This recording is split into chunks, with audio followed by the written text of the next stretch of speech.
दोस्तों, मालदीव ने भारत से दुश्मनी लेकर बहुत बुरा किया है। अब वह धीरे धीरे भारत के सामने गिड़गिड़ाने वाला है। भारत ने अब मालदीव जाने वाले टमाटर को पूरी तरह से बंद कर दिया गया है। इसके बाद उसकी हालत भी पाकिस्तान जैसी हो गई है। आपको याद होगा कि लॉकडाउन के टाइम में भारत ने पाकिस्तान जाने वाले टमाटर को बंद कर दिया गया था। इसके बाद वहां के लोगों के खाने के लाले पड़ गए थे। ठीक वैसे ही मालदीव के साथ भी हुआ है। जो टमाटर इंडिया में अभी 46 रुपए केजी है, वही टमाटर अब मालदीव में 260 रुपए केजी बिक रहा है। और अभी तक भारत ने मालदीव जाने वाली किसी भी चीज को बंद नहीं किया था। लेकिन जिस तरह से चीन के राष्ट्रपति से मिलने के बाद मालदीव के राष्ट्रपति मोहम्मद मुज्जू तेवर बदले बदले नजर आए, वैसे ही भारत ने अब मालदीव पर हमले करना शुरू कर दिए हैं। पिछली बार सोलर प्लांट को भी भारत ने फ्रांस, ऑस्ट्रेलिया, यूएई इन देशों में उसे भेज दिया है। अब मालदीव की आर्थिक व्यवस्था दिन पर दिन खराब होती जा रही है। क्या है पूरी अपडेट इसी वीडियो में बताएंगे, इसलिए जिस तरह से भारत मालदीव को मुंहतोड़ जवाब दे रहा है, उसके लिए एक लाइक करके इस चैनल को सब्सक्राइब कर लें। दोस्तों, अब भारत ने मालदीव जाने वाला आलू पूरी तरह से रोक दिया है। भारत का सबसे ज्यादा आलू मालदीव ही जाता है। जिस प्रकार से मालदीव भारत को आंखें दिखा रहा है, उसी प्रकार से भारत ने मुंह तोड़ जवाब देते हुए मालदीव जाने वाला सारा आलू और टमाटर रोक दिया है। आपको बता दें कि मालदीव चीन से ना टमाटर और आलू नहीं खरीद सकता, क्योंकि अगर मालदीव चीन से टमाटर खरीदेगा तो उसकी कास्ट ज्यादा लग जाएगी। और गलती से भी रास्ते में ही टमाटर खराब हो गए हैं, तब तो उसे पहले ही पैसे की कमी है, उसके तो लाले ही पड़ जाएंगे। मालदीव के पास ज्यादा कॉस्ट देने की हिम्मत नहीं है, इसलिए वह भारत से आलू, टमाटर और अन्य कई अलग अलग खाने वाली चीजों की खरीदारी करता है। और अभी भारत मालदीव को छोड़कर बांग्लादेश को एक बड़ी मात्रा में आलू, टमाटर को एक्सपोर्ट करने लगा है। आपको यह भी पता होगा कि बांग्लादेश को भारत बड़ी मात्रा में अन्य प्रकार के फल एक्सपोर्ट करता था। लेकिन कुछ दिन पहले दोनों देशों के बीच नोकझोंक होने के कारण सब कुछ बिगड़ गए। लेकिन अब सब कुछ ठीक हो चुका है। लेकिन हम आपको बता दें, जब से मालदीव के राष्ट्रपति चीन गए हैं, तब से उनके तेवर बदले बदले दिख रहे हैं। शायद उसे ऐसा लगने लगा है कि चीन जैसा पावरफुल देश उसके साथ है और वह अब किसी से भी नहीं डरने वाला। और वह भारत के खिलाफ लगातार जहर उगलते नजर आ रहे।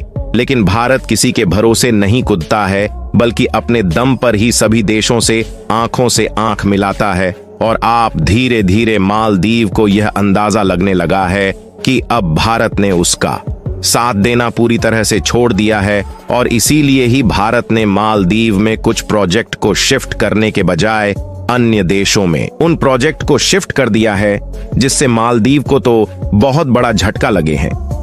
दोस्तों, भारत ने मालदीव की धोती में इतना बड़ा छेद कर डाला है, जिसको सिलते सिलते उसे कई साल लग जाएंगे। साथ ही उनके राष्ट्रपति मोहम्मद मोइजू को भी अभी तक जितना भी फूड मालदीव को जाता था, वह पूरी तरह से जा रहा है। लेकिन भारत ने आलू, टमाटर पर पूरी तरह से मालदीव जाने की रोक लगा दी है। आप सोच रहे होंगे कि आखिर सारी चीजों को क्यों नहीं बंद किया जा रहा है, तो मैं आपको बता दूं कि एक एक चीजों को बारी बारी से बंद करने से मालदीव को बार बार झटका लगेगा और फिर उसको अपनी औकात का पता चलेगा। अब मालदीव को डर लगता नजर भी आ रहा है कि अब भारत ने आलू बंद किया है तो वह आगे चलकर इससे भी बड़ा कदम उठा सकता है। भारत से मालदीव कई खाने पीने की चीज जाती है, जिन पर अभी तक भारत ने कोई बैन नहीं लगाया है। अगर भारत आगे चलकर उन पर भी बैन लगा देता है तो मालदीव कहीं का नहीं रहेगी। जिस तरह से मालदीव में लगने वाले सोलर प्लांट को भारत की कंपनियों ने जिस तरह से लक्षद्वीप में पहुंचा है, इसके बारे में मैंने आपको कल वाली वीडियो में भी बताया था कि जिस तरह से भारत की 2 कंपनियां इस बड़े प्रोजेक्ट को मालदीव में सेटअप करने के बजाय वह इस प्रोजेक्ट को दूसरे देशों में भेजने की प्रक्रिया में लग पड़ी है, जिनमें से यूएई, ऑस्ट्रेलिया और लक्षद्वीप है। अब ये भारत की 2 कंपनियां इस बड़े प्रोजेक्ट को लक्षद्वीप में सेटअप करने वाली है, क्योंकि जब से नरेंद्र मोदी जी लक्षद्वीप गए हैं, तब से बाकी टूरिस्ट हिस्ट्री बढ़ती जा रही है। जो टूरिस्ट मालदीव जाते थे, वह अब लक्षद्वीप जाने लग गए हैं। इससे वहां मालदीव जैसा खूबसूरत नजारा दिखाने के लिए इस बड़े सोलर प्लांट की जरूरत अब लक्षद्वीप में है। इसीलिए इस प्रोजेक्ट को मालदीव से लाकर लक्षद्वीप में सेटअप किए जाने वाला है। जिस तरह से अब भारत ने मालदीव को आलू न देकर वह अपना आलू बांग्लादेश को एक्सपोर्ट करने जा रहा है।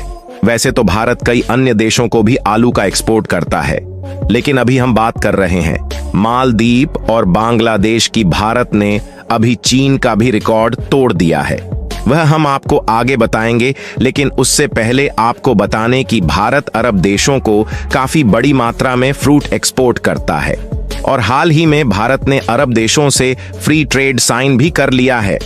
अब के कुछ ही देश हैं जिनके साथ भारत ने एफडीए साइन नहीं किया है। भारत ने अभी तक 54 कंट्री के साथ एफडीए साइन कर दिया है और सबसे बड़ी कमाल की बात यह है कि अब इन देशों में भारत का व्यापार लगातार बढ़ता ही जा रहा है। पहले भारत इस लाइन में काफी बड़ा नुकसान उठा रहा था, लेकिन दोस्त था उसे वेंटियन के बाद भारत ने एक्सपोर्ट की दुनिया में बहुत कमाई की है और इस समय भारत का एक्सपोर्ट बहुत बड़ी संख्या में बढ़ चुका है, क्योंकि जब से भारत में अरब देशों से एफडीए साइन किया है तब से भारत में चीन को भी पीछे छोड़ दिया है। केंद्रीय बैंक द्वारा घोषित आंकड़ों के अनुसार बांग्लादेश में चावल की खासी कमी होने से इसे अपने पड़ोसी मुल्क भारत से काफी मात्रा में खाद्यान्न का आयात करना पड़ रहा है। कुछ साल पहले चीन ने भारत को पीछे छोड़ देते हुए दक्षिण एशिया के आर्थिक तौर पर पिछड़े इस राष्ट्र के लिए मुख्य निर्यातक की हैसियत कब्जा ली थी।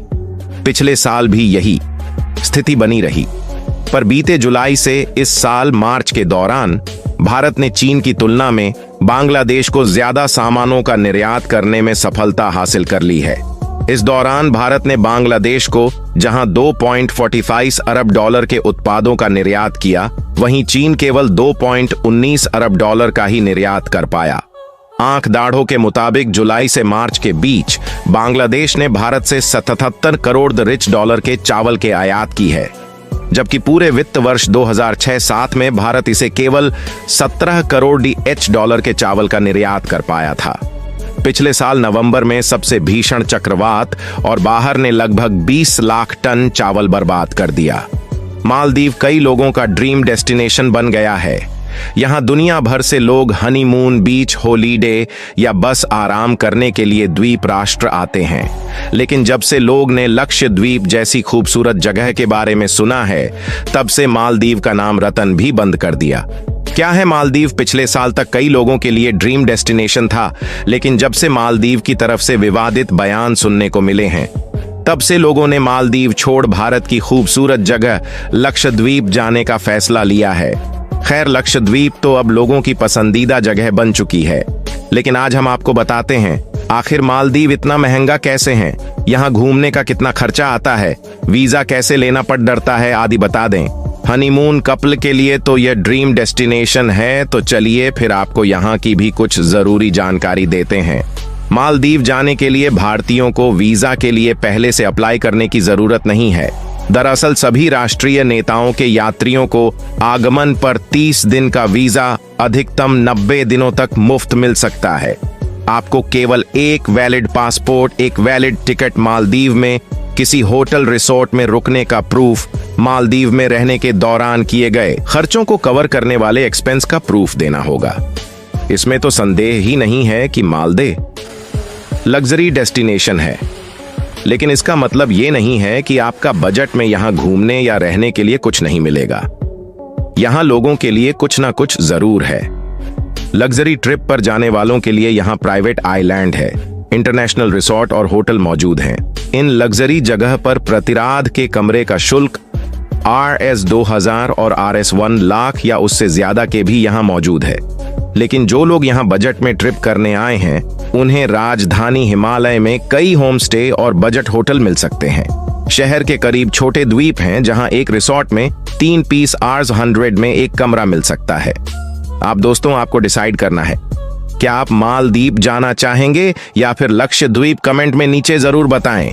साथ ही साथ इस वीडियो को लाइक करके इस चैनल को भी सब्सक्राइब कर लें और इस वीडियो को ज्यादा से ज्यादा शेयर भी कर दें। मिलते हैं किसी ऐसी ही नेक्स्ट वीडियो में। तब तक जय हिंद, जय भारत, वंदे मातरम।